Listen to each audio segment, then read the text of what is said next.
distractions or wipe away the fog in order for us to see them more clearly and to eliminate misunderstandings. With that, I will start by reading some of this.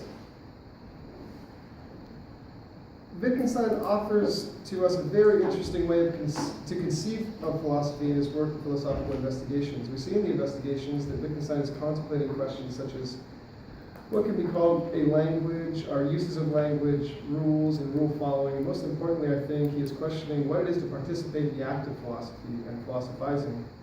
I believe the most important question to ask oneself when embarking on a journey through Wittgenstein's investigations is what is his account of philosophy. And in this paper, I will be exploring what it is Wittgenstein thinks philosophy is, as well as what he believes philosophy is capable of telling us. This is a complicated picture, and through the course of this paper, I hope to illuminate some of the goals Wittgenstein thinks philosophy can achieve, and the method used to complete these goals. I would also like to explore the concept that Wittgenstein's philosophy is a type of therapy for those afflicted by the pains that accompany philosophical inquiry.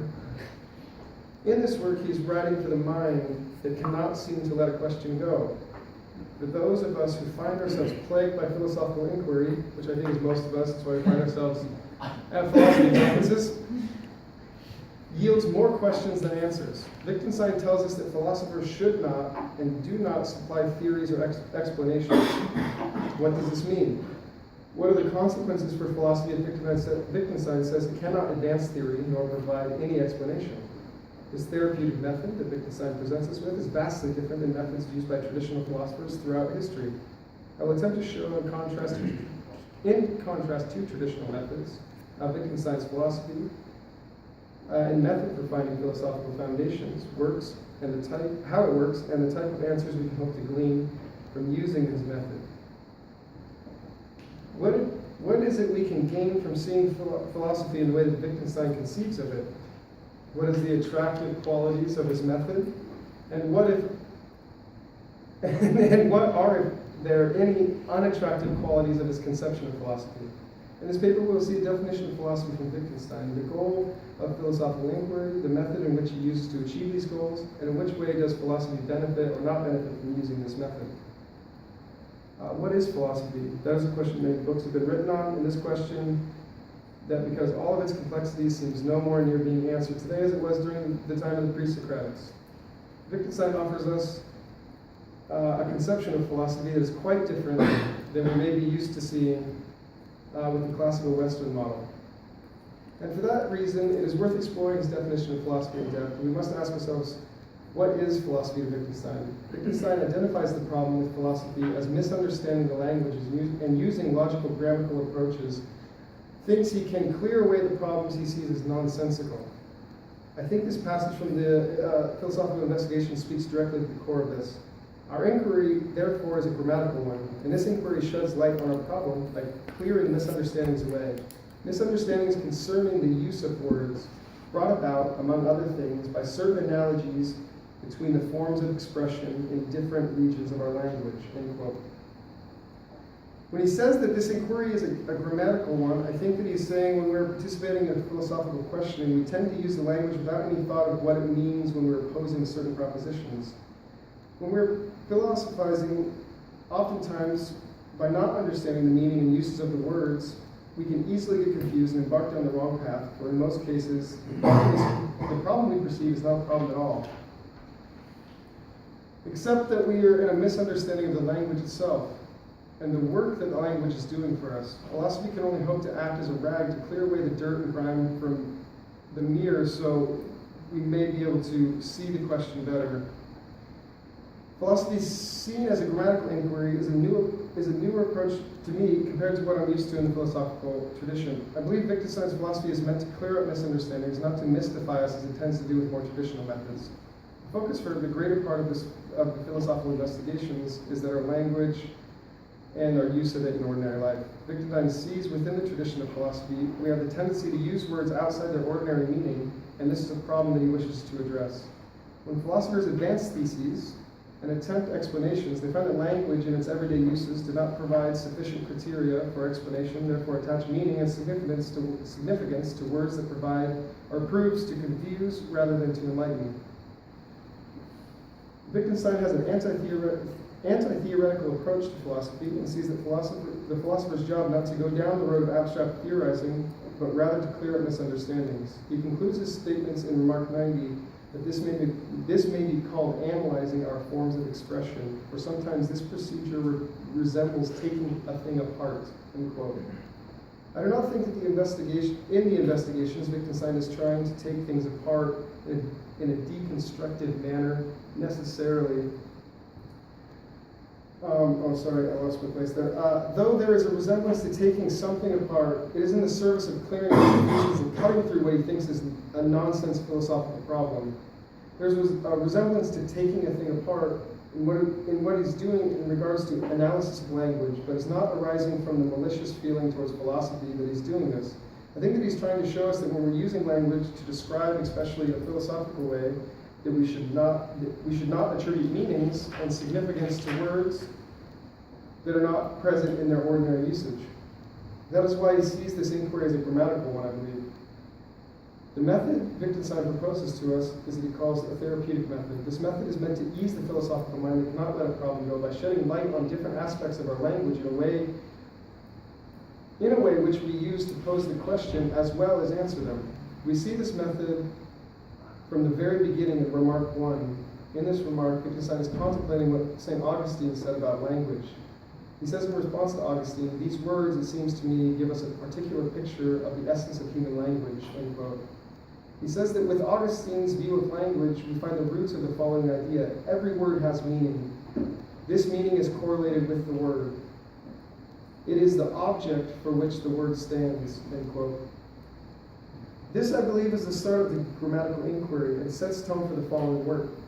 It is this very idea that words have meaning that correlate to the object that it stands for that I think we find the therapeutic method being used. If we were to take a closer look at what he's saying here, it is clear that by understanding this connection between what meaning of a word is and how we're using it causes a lot of confusion that can be cleared away. This idea of essences, or this idea of essence that he brings up in remark 1 comes up again in relation to what logic does for us in remark 89, and will be discussed later in this paper. I think another remark that sheds light on this paper, a remark that sheds light on this is, quote, if I tell someone to stay roughly here, may this explanation not work perfectly, and may not any other one fail to, but still, isn't it an inexact explanation? Yes, why shouldn't one call it inexact? Yes, thank you Oh, for sorry. continuing that. Yeah, now, in regards to that remark, he's moving away from definitions and more towards description, which is his project in the investigations. That would clear away any misconceptions of using language. Wittgenstein wants us to question what work the language is doing for us and how that is achieved. The statement, stay roughly here, is, as we can easily see, not an exact explanation of what to do. Though you may not have any trouble carrying out the command of stay roughly here without any sort of confusion, it is still in its essence an inexact explanation. The person giving this command may have a more exact idea of what this statement is supposed to convey, but in such a case, we are relying on the person receiving this command to infer exactness from an inexact statement. Wittgenstein uses an example of a pocket watch to illuminate that it means what it means to be exact. But when thinking of this picture, a situation where a parent is talking to their child at the park, the child wishes to go to play by the swing set area of the playground, and the parent tells the child, stay roughly here. The child may be able to infer from that the parent means for him or her to stay within the area of the swing set. The child may, on the other hand, infer from the statement's vagueness that he or she is to stay within the area of the greater park itself. We can see with this that the statement from before is not as exact as we may think it to be in our everyday language uses. I think that he is showing us just how much exactness we tend to attach to statements, when in reality the statement that we have spoken is utterly inexact by its nature, and therefore cannot do the work of a more exact statement. Now, if someone were to say to you, stay in the exact spot you are in right now, This may suffice as a more exact explanation, but it also seems to fall short of exactness. He gives us a very interesting way to look at exactness and inexactness near the end of the remark after 88. Quote, inexact is really a reproach, and exact is a praise. And that is to say that when it is inexact, it attains its goal in this manner less perfectly than it does when it is more exact. So it all depends on what we call the goal. It is inexact when I do not give our distance from the sun to the nearest meter, or tell the joiner the width of a table to the nearest thousandth or of a millimeter. When he is talking of the pocket watch and the setting in the exact time, he asks the question, is this exactness or ideal exactness? I think he would say that both of these examples of the pocket watch and my example of the child in the park, that both statements reach for an ideal exactness, not exactness itself. This for Wittgenstein seems to be an issue of what we want to do with the word exactness and what it is doing for us in the language. If we want the word exactness to apply to only those things which are exact, then in giving our distance to the sun only to the nearest mile would not be sufficient as an exact statement. We would need to give it to the nearest meter. But I think he wants to say that it seeks to the foundation of things. He does not think that we should seek to learn anything new by it. I think this is why when Wittgenstein says that this inquiry is a grammatical one, he is saying that we need a way to approach an analysis, language, and philosophy that, like logic, will get at the foundations of the things that we're speaking of. This grammatical way of approaching a philosophical problem can be very useful if you are not struck and cannot seem to get the answers that are sufficient to you. This is the efficacy of the method, the clearing away, when you actually take a look at what you're trying to do with the language, what the language is actually doing for you. There may be some disconnect, and that is where his method of taking apart the language will clear away some of the old philosophical problems, i.e. Plato's forms and Aristotle's telos, because most philosophical problems arise from misunderstandings of the language itself. And if we were to clear away these misunderstandings, these philosophical problems would no longer grip us in the way that they have done thus far. This aspect of Wittgenstein's method is the most appealing to me because I think he is right, that when we take a closer look at the language we are using and recognize its limits, we'll see that some of these philosophical problems blow away in the wind. Wittgenstein says in Remark 116 that, quote, when philosophers use a word, knowledge, being, object, I, proposition, sentence, name, and try to grasp the essence of the thing, one must always ask oneself, is the word ever actually used in this way in the language in which it is at home? If at all that we can hope for is to reach for ideal exactness with the language, then we cannot hope to get to any sort of exactness with philosophical inquiry that utilizes the language in such a way that confuses and muddles up the conversation. This is the problem with philosophy that Wittgenstein wishes to clear. We do not always mean what we say in the respect that we attribute meaning and significance to words that the language does not support in its uses. In conclusion, we will say that looking at philosophy in the way that Wittgenstein does is refreshing in some ways. It also seems to pose problems in itself, however. The biggest problem I see with it is that taking such a view of philosophy as this may lead you down to the road to thinking that philosophy in the traditional sense is worthless in finding any truth. I do not think that Wittgenstein necessarily thought this, but it is easy to see how one can conclude that philosophy as we know it could come to an end if we are to take what Wittgenstein is offering us to heart. Nor do we think that this is the lesson we should take away from Wittgenstein. Yet it is true that most of philosophy is confused and detached from the ordinary, especially in its use of the language, but it remains clear to me that philosophy offers much more than just a confused explanation of the world in which we live. In this paper, we have seen Wittgenstein's anti-theoretical view of philosophy, as well as his method for relieving oneself from the shackles of the problems proposed by philosophy. By using this therapeutic method, Wittgenstein, like Freud, analyzed the root of a problem and subsequently removed the problem. We also saw what it is to be exact and inexact and how that distinction leads us to confuse certain statements when dealing with language. Though we are not certainly convinced that simply by digging up into a philosophical problem in a grammatical way will alleviate all of the philosopher's anguish, I do see that in some instances the problem at hand may not be a problem at all when approached in the way Wittgenstein would have approached it. For that reason, I think it's very important to continuing studying Wittgenstein and his works. And we'd like to highlight certain passages of investigations that might be pertinent to clearing away reassessment of valuation of philosophy in the whole. So this is remark 126. Philosophy just puts everything before us and neither explains nor deduces anything. Since everything lies open to view, there is nothing to explain. Whatever may be hidden is of no interest to us. The name philosophy might also be given to what is possible before all new discoveries and inventions.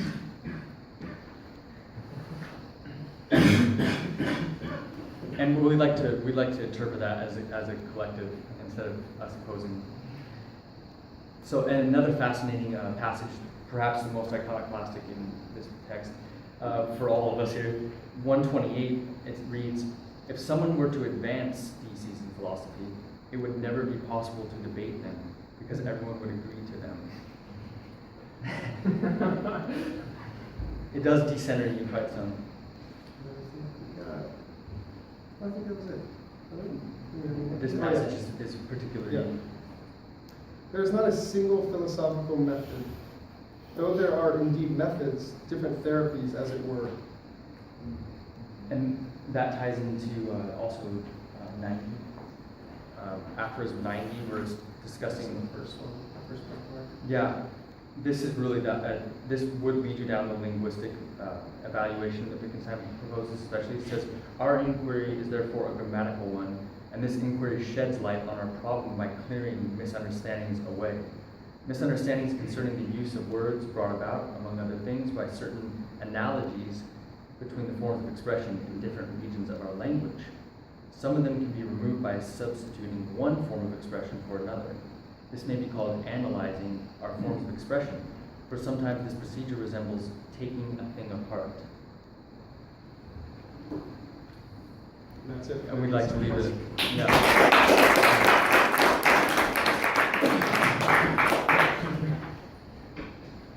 Yeah.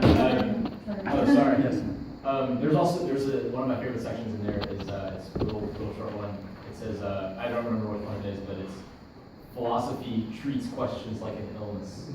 It's one of my favorite ones, and I just wanted to follow up with a question about something you said in your paper. You mentioned that Wittgenstein's relationship to logic is an intimate one, obviously. But you said that in the investigations, the aim of the investigation is similar to that of logic, which is an interesting claim because the methodologies are fundamentally different in some ways. Yes. So if you could elaborate on that. Well, I think with logic, he was just trying to be, especially in his work with the Tractatus, he was trying to be concise and uncover some truth in some concise, relatable way.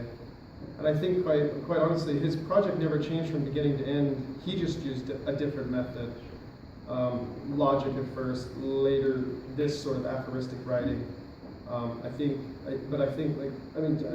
that's kind of my view of it. I think that's why they seem opposed, and they are opposed. I mean, early Wittgenstein is methodologically much different than later Wittgenstein. But there's a thread there in the project itself. Because at the end of the Tractatus, you read those last few passages. I mean, it's essentially the same stuff that's going on in Investigations. He's having a crisis already before he's even published the Tractatus. And then he kind of goes into this thing and he's going, man, that Tractatus stuff, it wasn't working. It's not solving the problems. Yeah. You know, so that would be my answer to the question. Anyways, Dustin, do you have anything? I'd like to add to it too, in reinterpreting Wittgenstein, especially at the turn of the millennium. You have Rupert Reed as a prominent scholar who headed that re-evaluation of Wittgenstein. So instead of saying, today we're going to teach Wittgenstein, we're going to look at the early Wittgenstein and the latter Wittgenstein, like there's these binaries. No, he says, Rupert Reed proposes this natural evolution in consciousness. Just as all of us are going to refute our first term paper or our first presentation, we're going to look at it differently in 10 years. So it's a natural evolution in thought. And for me, the reason he turned to logic was to remove the problem by showing that there were none. And so that's the same therapy seeking in the Investigations, is to not to solve the problem, but to get rid of the problem, which it might be the same thing. That's kind of ambiguous, but I've mentioned this before. To clear away, so he might say, philosophy talks about the problem of time. That's not a problem for philosophy, that's for physics. We're concerned, philosophy is concerned with the mind. That's not a problem for philosophy, that's neuroscience. And then G. Moore goes, well, no, ethics are a problem. And he goes, show me in the world where there is an ethic. Show me somewhere in the physical world where ethics and aesthetics are represented, and we can discuss it. So it's very reconstructive though. It's not necessarily, he's the greatest threat to philosophy because he wants to reorient us in it. That's my interpretation, alongside many other scholars that have given me that impetus. Thank you. Joe. Okay, I'm really curious if they use a short phrase. So my question is kind of this. First I want to say, I'm not sure, and tell me what you think, but I'm not sure that Wittgenstein feels like he's literally being exact with his language, even when he's talking about exactness. But I felt like there's probably a connection between this idea of exactness in your language and this idea of it being using its home. And I wonder what you can tell me about that, because it doesn't feel like something I can analyze in a very literal way. But I wonder what you think that means. Like, what is his sense of exactness, and what does that have to do with the language being used in its home? Well, I think when he says language used in at home, I think he just means in ordinary everyday use. So if we say, anything like being or I, or any of those things, an object, stuff like that, if I go, that's an object there, we're not going to philosophically debate that I'm pointing at an object, like nobody cares. But if we're having a philosophical discussion and we use the word object, it comes with a lot more connotation. We're adding meaning to it. It's not in its everyday use that we're not using normally. So most people then can't approach that. They're uninitiated, so they can't approach that as an object of some sort of metaphysical significance necessarily, because for them object is ordinary use maybe. Or maybe it's the other way. Maybe the philosopher has such a problem with the word object because they use it in such a way all the time that they can't simply point at something and say object. As far as that's as far as I feel with language being at home. What was the first part of that? Sorry, Joe. I was wondering about exactness, because I was kind of wondering if you do or don't want to say that language can be used exactly, like you can be exact, if it's exactly what you mean, maybe in ordinary context or something. Well, I think like we talked about earlier as well, I think for him it's going to be, if you're elucidating the terms that you're using, I don't know, this is my own interpretation. If you're elucidating the terms that you're using, if two people are sitting and having dialogue, and you come to a general understanding of the terms that you're using, and the dialogue flows along just fine, I think that's going to be exact enough for him. That's going to be exactness. You're understanding what the other person wants the language to do for them, and it's doing the same thing for you. I think there's an equal kind of reciprocal relationship there. Like with the kid on the swing set, if he understands it as stay right here, and that's what his mom meant, then that's exact enough. I mean, he's not really worried about going, well, you have to say it exactly this way, or use exactly these words to convey this meaning. It was good enough to get the kid to stay in that one spot because they both understood the term stay right here. I mean, that's about as good as I can do there. And part of it is just critiquing the canon of philosophy itself. And it might not be in the functionality of language in the sense in colloquial use, because he's really being disparaging against people that in the canon or in the tradition of the discipline are talking about idealism in Platonic sense and realism in Berkeleyan sense. No one beyond the canon is using idealism and realism in those contexts. So he's kind of satirizing that misuse of it. And then he's going to pose, well, what has it benefited us thus far by using those terms in that way? Any other question? Yeah. Go ahead. I was wondering, Adrian, if you were talking about a conversation where you're talking about your terms, I was wondering if you think Wittgenstein would say that by using the terms, you are creating, like through the use, as you talk in a conversation, are you creating the home by use? Is this how like the natural place of the language or whatever, like the language in its home? Is that just through use? Is it use that creates its home? And is that what you're doing in a conversation when you talk about terms? I said I wouldn't bring up language games, but I'm going to, no, you didn't bring it up, I'm going to bring it up now.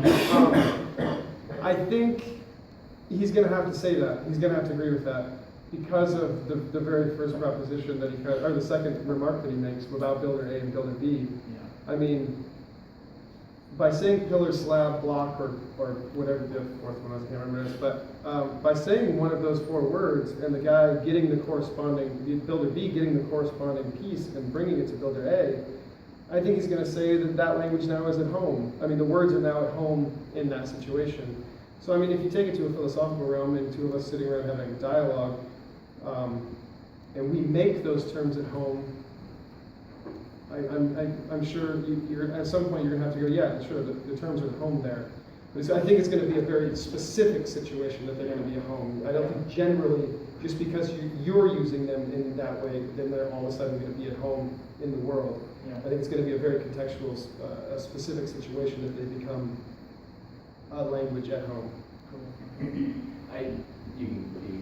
First, my friend. I guess to go off the whole idea of like home and making an exactness, would you agree that there's definitely a clause that Socrates is doing a lot of precursor work to that? Like I think like especially with like certain dialogues like you went through, is them trying to like work through it and trying to get to some exactness of highly, not just exactness, but also like common use, and saying that like Socrates is blowing up your prose definition highly right out the other. Yeah, and we have to remember that he's embarking on the same process that Socrates is doing. I mean, Right. Wittgenstein's original project was to find truth. I mean, that's what he was kind of worried about, was figuring out how to find truth. I mean, and through logic he didn't find the answers, and through the investigations, we don't know if he found the answers or not. I mean, I hope he died in peace. I hope he died with finding an answer. His last words were, told him I had a wonderful life. Sorry, his wife That's doesn't think good. he did, That's so. good. Yeah, no, I mean, yeah, I think that's a good comment, yeah. The search for definition is precisely because in the Theaetetus it's knowledge, the prose piety, in Right. Catullus it's etymology. Do the names line with the origins of the word? Like, Yeah. you remember that? So he always proposes more questions. As I mentioned, there's 725 questions in the investigations. About 100 are answered. I mean, give or take.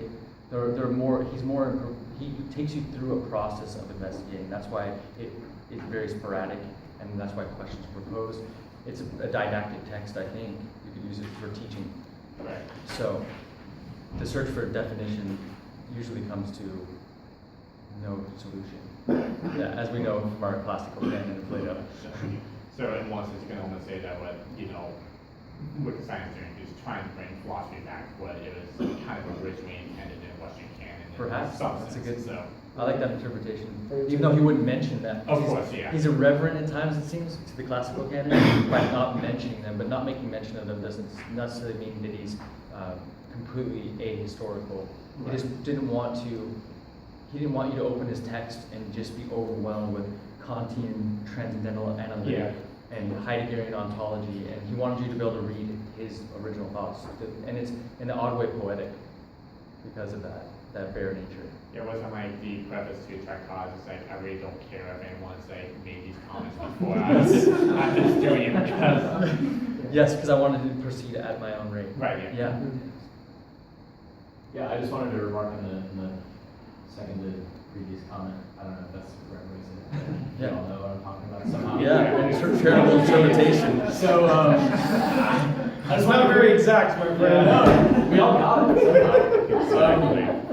I just wanted to, I mean, in my understanding, words, the meaning of words isn't just created through language games and conversations. I mean, section 2 is, I mean, it's complicated because Wittgenstein does say himself that this is a primitive language, right? So we have to consider, and we were talking about this before the discussion, we have to consider the fact that perhaps, I think Wittgenstein, we have to be wary of certain words being brought, the weight of a word is certainly brought to a conversation all the time, So it's it's easy to think, words just acquire meaning. Well, I don't think it's as simple as that. Yeah. Hopefully I'm not. Yeah. I mean, they do. I mean, that's a process as well. Oh, But I think more often than not we attribute meaning to them. There's the text, the really obscure text, Lecture on Ethics, is a really good place to turn to because it's written in English by Wittgenstein, and he basically he sets us up for the investigations again. It's like preliminary to investigations, and much of his work is, right, between the Tractatus and the investigations. He's saying I'm running up against the limits of language here, trying to describe to you what ethics are and what an ethic is. And it does it in a beautiful way. Because I have a complete reverence for ethics, but I am at odds in how to convey it to you. Yeah. And it's only a 7-page text. It's a perfect text. Yeah, so I'm assuming you read it very slowly to the audience. And we'd all like to think Wittgenstein would have this intense presence, and you know, he couldn't make eye contact, and we don't have audio recordings of him. I'm not sure. He was very fond of poetry, so maybe he was a very eloquent presenter. Who knows? Ever seen the documentary on Wittgenstein? Though, which particular one? It's about 50 minutes long. It's like super low budget, but it's 50. You mean the film made on him, like the 1993 film? It might be, yeah. It's obscure. It's obscure. It is a very long. Yeah. I don't know if I enjoy the. I can't say that they're wrong because I wasn't his. Rush Rees and other students would know. Yeah, they know his presence and how he was portrayed in the film might be accurate, but I still didn't enjoy the portrait of him. Oh, really? Yeah. It was like he went too far in his melancholy, and that was just unless I'm getting a mistake. The film from the documentary. And Yeah. I'm sure there's multiple. Okay, because there's a documentary on the new musical language about him in the Vienna Circle of Schoenberg, which is beautiful. Yeah. Yeah, so I'm curious, because I want to know how certain aspects of the Chinese language would fit into this, okay? So if I can just write a symbol here real quick. Okay. So, like, when I think of Wittgenstein's problem with language, I'm thinking in terms of, okay, there's just this random combination of sounds that this piece of meat is whistling out at you. And what's the meat? What is the part of the song? But, okay, look, so we've got like, word for heaven in Chinese, tian. And so what do we have here? The etymology here is man, or human, sky, or arms, sky. This is a human doing this, looking at heaven. So what's it communicating here beyond just the idea of heaven? It's actually, to me, what I think it goes beyond is just this phonetic kind of Well, he would have whistling reference- of the sound, but He would have reference for this. He preferred this toward. right. Okay, so that's European- wondering how it fits in. Did you have like Yeah. a quote or something here to help me out? Because I don't want to think that he's de-signifying. He doesn't do that though, because he's Viennese. He doesn't care. I mean, that's just, It's not a- yeah, like he doesn't have it in here. But I think he would rather do that. I think he would rather draw pictures. What we were talking about earlier, the description. Yeah, description over definition. Over He would definition. prefer this. He would, Okay. He didn't Yeah. study it, so he can't speak on his Right. behalf. Yeah. But he makes laconic statements, and he makes obscure statements that are really relevant to the Zen tradition. Like I keep pressing home, the disappearance of the problem is the solution to the riddle of life. Not how the world is, but that it is the mystical. So like, what's happening here though, to Wittgenstein, when we read this? Well, but he's not going to have that big of a problem with that. His problem with language is because it won't elucidate the problem, or it won't solve, or essentially alleviate the issues that This we're having. bypasses the This issue. bypasses the. Yeah, like, Right. yeah, so he doesn't, I mean, he's not gonna have a problem with that. It's not doing anything to muddy the waters. It's not making the conversation murky. Okay. Yeah, because that's the problem. I mean, he's doing Right. German. Well, this is good to know. It's actually kind of Yeah. because like Yeah. I expected that he wouldn't have a problem. Yeah. I was worried. No, I mean, quite honestly, I think it'd be hysterical if somebody just took all the remarks out of here and drew a picture for each one.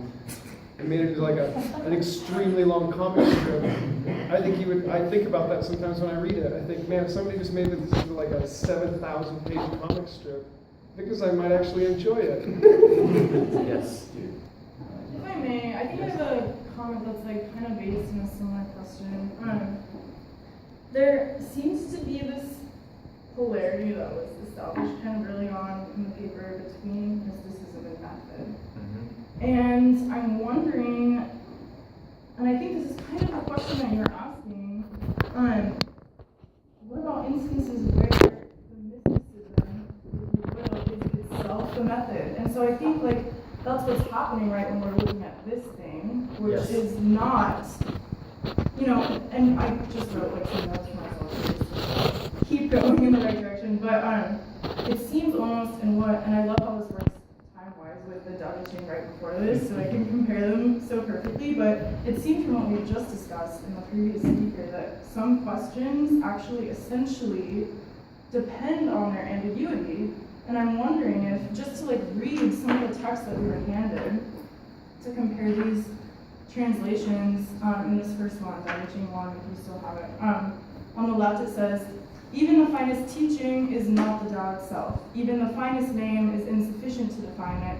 Without words, the Tao can be experienced, and without a name, it can be known, right? So it's depending on these very common, it's with this and without this, it is this and it isn't this, and we're using this differentiation, right? Which is so essential to make these, to use clear language to communicate something. But then this one on the right just simply says, and it's so, it's like poignant, right, and beautiful, because it just says, Tao called Tao is not Tao.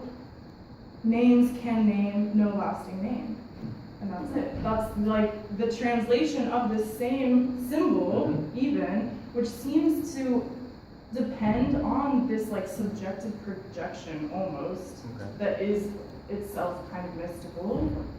And I'm wondering, I think there's room for accommodation too, which is why I'm posing it, because I don't think they have to like be exclusive, but I'm just wondering if you have a comment on that, where like the complexity of the language and its affect of mystifying things is actually itself essentially constructing a bigger question. And he's going to be all right with that, I think. I mean, I'm just speaking because he doesn't really care, honestly. I mean, you just don't find it in there. Because his issues with the problem, if you're not having a problem, then you can throw this book away. Right, but this is frustrating too, right? Yeah, like, but it's that's beautiful but frustrating. And that's frustrating because there's translations going on, and there's kind of a cultural shift that's Right. happening where it's not the same, so there's, I mean, the problems there aren't the language necessarily always. There's also some sort of fundamental kind of thing that's happening culturally that is a different thing. So I think quite honestly, if it's a problem to you, then this therapy can elucidate. If it's not a problem, then you don't have to do anything. And have you read the Tractatus No. Logical Philosophicus? No. So read that from start to finish, and you'll actually take you through the binary you just described. Yeah. The first aphorisms are about the world as totality of facts and things, and then you get into mathematics or pseudo propositions, and all logical truths are tautologies, and then by the end you get into the mysticism. Yeah. And then you have riddles being proposed, and he says ethics and aesthetics are one, logic is transcendental, death is not an event in life. So you're going to find actually this beautiful comparison between those two. I mean, this is like the German version of the Tao anyways. Yeah. It's really impossible most of the time. I mean, Right, because I just want to like still worship Kafka, I guess is like what I'm saying, right? Like, I no, still please want do. that. Please Yeah. worship Kafka. Oh yeah, we don't want you to move away Always. from romanticism. Yeah, Or like no. metaphors. Yeah, like, never. essential- He had a reverence for poetry, but Yeah. he couldn't write poetry. That was probably in his notebooks. He says, "I have a reverence for poetry, but I'm not really capable of comprehending or writing poetry."